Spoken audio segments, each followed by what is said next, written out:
శుక్లాంబరధరం విష్ణుం శశివర్ణం చతుర్భుజం ప్రసన్నవదనం ధ్యాయేత్ సర్వవిఘ్నోపశాంతయే. ఓం గం గణపతే నమ. ఓం శ్రీమాత్రే నమ. ఓం శ్రీ గురుభ్యో నమ. మా ఆది ఆస్థాలని చూస్తున్నట్టు మీ అందరికీ పేరు పేరున నా హృదయపూర్వక నమస్కారాలు. ఇప్పుడు మనం 15th ఫిబ్రవరి 2026 నుండి 21st ఫిబ్రవరి 2026 వారం రోజులు, ఈ వారం రోజులు 12 రాసుల వారికి ఎలా ఉండబోతుందో తెలుసుకుందాం. దానికంటే ముందర ఇప్పుడు మనం ఫిబ్రవరి నెలలో చెప్పుకుంటున్నాం కాబట్టి అండి, ఫిబ్రవరి 15 నుంచి 21 వరకు అని అసలు గ్రహాలు ఎక్కడెక్కడ ఉన్నాయి, వాళ్ళు ఏ ఫలితాలు ఇస్తారు, అది ఇంపార్టెంట్.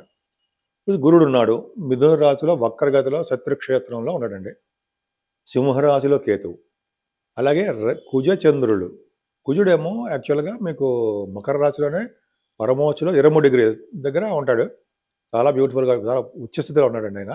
చంద్రుడితో 15, 16 తారీఖులో కలుస్తాడు. కుజమంగళ యోగం అద్భుతం. అదే కాకుండా రవి బుధ శుక్ర రాహువులు కుంభరాశిలో ఉన్నారు. డాక్టర్స్కి పండగ. డాక్టర్స్ పండగ అంటే అర్థం ఏంటంటే డాక్టర్స్కి మంచి కాలము అని చెప్పేయచ్చు. అలాగే శనీశ్వరుడు ఆయన జలతత్వ రాశిలో మీనరాశిలో ఉన్నాడు. అందుకని చూడండి, జల ప్రళయాలు అంటే నీటి వల్ల ప్రమాదాలు, అగ్ని వల్ల ప్రమాదాలు, కుజుడు కూడా కలవబోతున్నాడు. ఈ ప్రమాదాలన్నీ జరగడానికి అవకాశం ఇప్పుడు అంటే ఈ సంవత్సరంలోనే కుజశల కాంబినేషన్ వస్తుంది.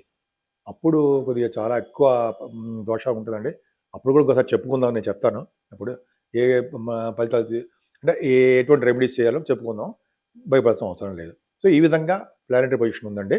మేషరాశి వారికి ఈ వారం మొత్తం అంటే 15 ఫిబ్రవరి నుంచి 21 ఫిబ్రవరి వరకు చాలా చాలా బాగుందండి. ఆర్థికంగా మీరు ఏమాత్రము ఇబ్బంది పడరు. కానీ కొన్ని సందర్భాల్లో కొంతమందికి వాళ్ళు రావాల్సిన డబ్బులు ఆలస్యం అయిపోతుంటాయి. కొంతమందికి ఎందుకు చెప్తున్నారు అంటే శనీశ్వరుడు ద్వితీయ భావాన్ని చూడడం వలన మాత్రమే. కానీ అందరికీ డబ్బులు బాగా వస్తాయంటే సెకండ్ హౌస్ లార్డ్ లాభంలో ఉన్నాడు. అక్కడ అది కళ చెప్పాలి. మరి డబ్బులకి ఆటంకం ఉండదండి, పర్ఫెక్ట్గా బాగుంటుంది. కాకపోతే అంటే మీరు ప్రయాణాలు చేయవలసి వస్తుంటుంది, ఎక్కువగా షార్ట్ జర్నీస్ చేస్తుంటారు. మీ యొక్క కమ్యూనికేషన్ స్కిల్స్ని ఆర్టిఫిషియల్ ఇంటెలిజెన్స్ అంటారు సరే, అట్లాగా ఇంటెలిజెన్స్కి పవర్ మీకు ఎక్కువ ఉందండి. బాగా డెవలప్ అవుతారు మీరు. బాగా మంచి తెలివైన వారు, ప్రయాణాలు చేస్తుంటారు. తరచూ ఉద్యోగాలు మారదామా అనే ఆలోచన ఉంటుంటుంది. ఒకప్పుడు ఉద్యోగాల వలన మీకు ప్రయాణాలు ఉంటాయి, ఇవన్నీ ఉంటాయి. ఏదేమైనా చదువు విషయంలో ఎటువంటి ఆటంకాలు ఉండవండి. ముఖ్యంగా ధైర్యం ఎక్కువ. మీ తమ్ముళ్ళని చెల్లెలని కలుస్తారు, అలాగే వాళ్ళకి భరోసా ఇస్తుంటారు. అంతేకాకుండా వాళ్ళ వల్ల సహాయ సహకారాలు కూడా మీరు పొందుతారు. సరే, అంతే కాదండి, మీకు చదువు విషయంలో ఏ ఆటంకాలు ఉండవు. సంతానం విషయంలో పర్ఫెక్ట్గా మీకు పుత్రిక సంతానము, తర్వాత పుత్ర సంతాన యోగం కలగడానికి అవకాశాలు ఉన్నాయి. శుభకార్యాలు, వివాహ శుభకార్యాలు మీ ఇంట్లో పర్ఫెక్ట్గా జరుగుతున్నాయి, డౌటే లేదు. మీ మేషరాశి వారికి దశమ స్థానంలో కుజుడుతో కలిసి చంద్రుడు. ఇప్పుడు భాగ్యస్థానం చూసుకున్న చక్కటి చదువు వస్తుందండి. భాగ్యం చదువు రావడం వల్ల విదేశీ పర్యటన చేస్తారు. విదేశాల్లో మీరు ఉండడానికి అవకాశాలు ఉంటాయి. చదువు రీత్యా విదేశాలు వెళ్తారు, వ్యాపార రీత్యా విదేశాలు వెళ్తారు. భాగ్యం వృద్ధి అవుతూ ఉంటుంది. తీర్థయాత్రలు, కాశీ వంటి పుణ్యక్షేత్ర దర్శనాలు, గురువుగారులు కలవడాలు, పీఠాధిపతులు కలవడాలు, ఇవన్నీ మీకు కరెక్ట్గా చేసి తీరుతారు. అంతేకాదండి, కుజుడు లగ్నాధిపతి దశమంలో ఉచ్చలో ఉన్నాడంటే ఒక విధంగా మీ రాశిని కూడా చూసేస్తాడు. కానీ మంచి యోగాన్ని ఇస్తాడు తప్ప చెడు తక్కువ. అంటే మీరు సివిల్ సర్వీసెస్ కానీ ఐఏఎస్ ఐపీఎస్ అంటారు కదా, ఐఎఫ్ఎస్ ఫారెస్ట్ సర్వీసెస్, వాటిల్లో మీరు ప్రిపేర్ అవుతుంటే గెలుస్తారు. ఇంటర్వ్యూస్ కూడా మీకు వస్తాయి. ఇంటర్వ్యూస్లో మీరు సక్సెస్ అవుతారు. గ్రూప్స్ రాస్తుంటారు కొంతమంది, గవర్నమెంట్ సంబంధించినటువంటి వాటిల్లో మీరు విజయం సాధిస్తారు. ఆడవాళ్ళకి చెప్తున్నానండి, మీకేనండి, మీరు విజయం సాధించడానికి అవకాశాలు ఎక్కువ ఉన్నాయి. కుజుడు దశమంలో ఉన్నాడంటే రాజకీయ రంగంలో ఉన్న వారికి పదవులు వస్తాయి. ముఖ్యంగా కుజుడితో కలిసి చంద్రమంగళ యోగం, భూములు, వాహనాలు, గృహాలు, చదువు బ్యూటిఫుల్గా చాలా బాగుంటుంది. కుజుడితో కలిసి చంద్రుడు కాబట్టి మంగళయోగంలో ఉన్నాడు కాబట్టి మీరు చేస్తున్న ప్రొఫెషనల్గా డెవలప్మెంట్స్ ఉంటాయి, బాగా డెవలప్మెంట్స్ ఉంటాయి. కాకపోతే ఏంటయ్యా అంటే మీరు ఉన్న ఊరు నుంచి ట్రాన్స్ఫర్స్ అవ్వడానికి అవకాశం ఉంటుంది. ఏదైనా రవి బుధ శుక్ర రాహువులు దశమంలో ఉన్నారంటే, లాభంలో ఉన్నారంటే ఖచ్చితంగా మీరు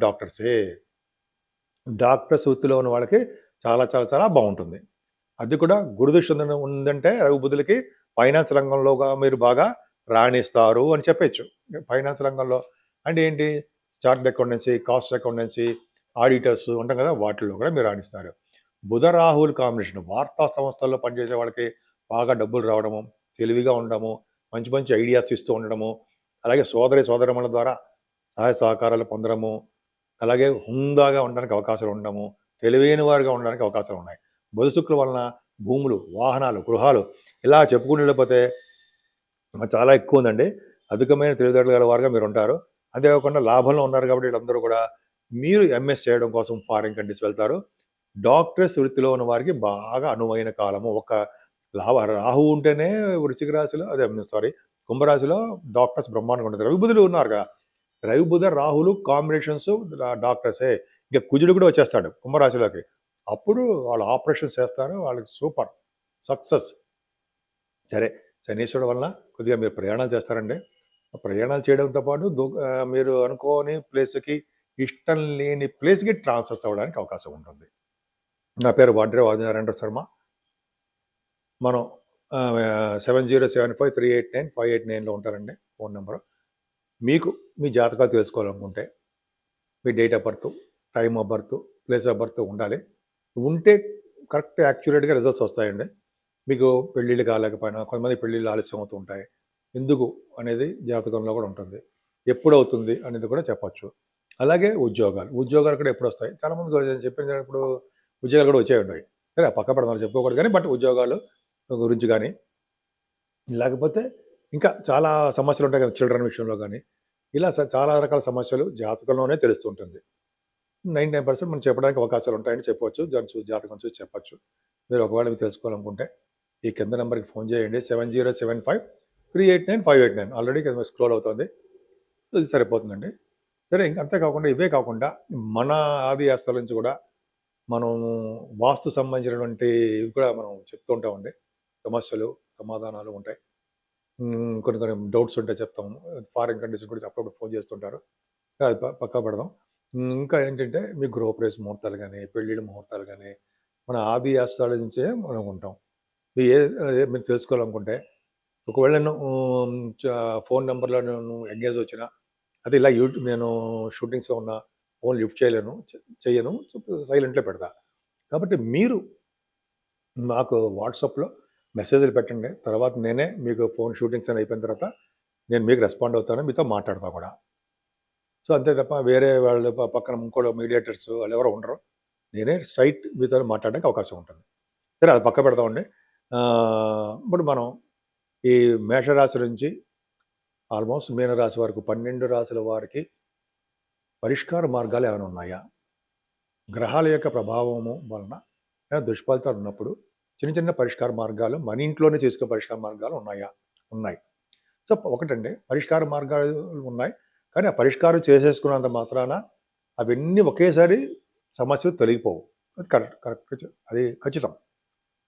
మన యొక్క చేసినటువంటి జాతకాల ప్రకారము ఆధారపడి నెమ్మదిగా తగ్గుతాయి. కానీ పరిష్కారం చేయడం వలన, ఒక సమస్యకి ఏమైనా మనం పూజ చేయడం వలన దోషాలు తగ్గడానికి చాలా అవకాశాలు ఉన్నాయండి.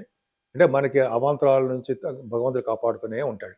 చెడు ఫలితాల నుంచి భగవంతుడు కాపాడుతూ ఉంటాడు. ఇప్పుడు చూడండి, శనీశ్వరుడు ఉంటాడు, అష్టమ శని అంటాము, ఏలినాటి శని ప్రభావం అంటాము, అర్ధాష్టమ శని అంటాము. ఈ రాశులు అంటే సింహరాశికి కానీ, లేకపోతే ధనురాశి కానీ కొంతమంది ఉంటారు కదండి, కుంభరాశి, మీనరాశి, మేషరాశి, వీళ్ళందరూ కూడా శని ప్రభావంలోనే ఉంటారు. శని వల్ల వచ్చే దోషాల వలన. కాబట్టి కొంతమందికి బాగా మంచి చేస్తాడు. కాకపోతే ఏంటంటే శని 7 శనివారాల పూట మనం మన ఈ రాశుల వాళ్ళు తప్పకుండా శనీశ్వరుని పూజించడం తప్పకుండా చేయాలండి. తిరునల్లారు అనే ఊరు వెళ్ళడము, అయితే మన ఊళ్ళోనే దేవుడిని దర్శించుకోవడము, స్వామివారికి మీకు చెప్పాల్సిన అవసరం లేదనుకోండి, ఆ పూజలు చేసుకోవడం వల్ల, అంటే ఆంజనేయ స్వామివారిని మన ఇంట్లోనే పూజించడం వలన, వెంకటేశ్వర స్వామివారికి అఖండ దీపారాధన చేయడం వలన, శివాభిషేకాలు చేసుకోవడం వల్ల కూడా మనకి దోషాలు చాలా మటుకు పరిహారం అవుతాయని చెప్పవచ్చు.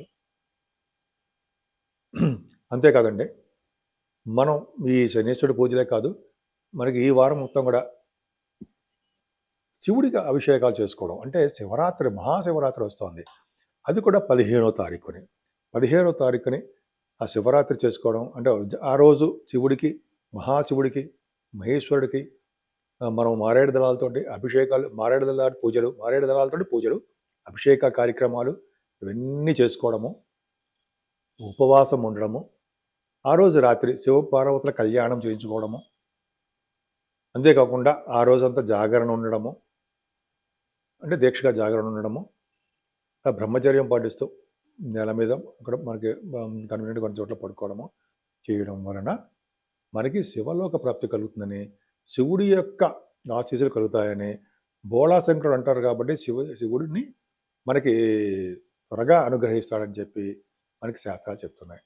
కాబట్టి జన్మానికో శివరాత్రి అంటారు సరే, ఇదే మన జన్మలో కనీసం ఈ ఒక్కరోజైనా ఉపవాసం ఈ కార్యక్రమాలు చేస్తే చాలా మంచి ఫలితాలు వస్తాయని, ఉత్తమమైన జన్మ వస్తుందని చెప్పి శాస్త్రాలు చెప్తూ ఉంటాయి.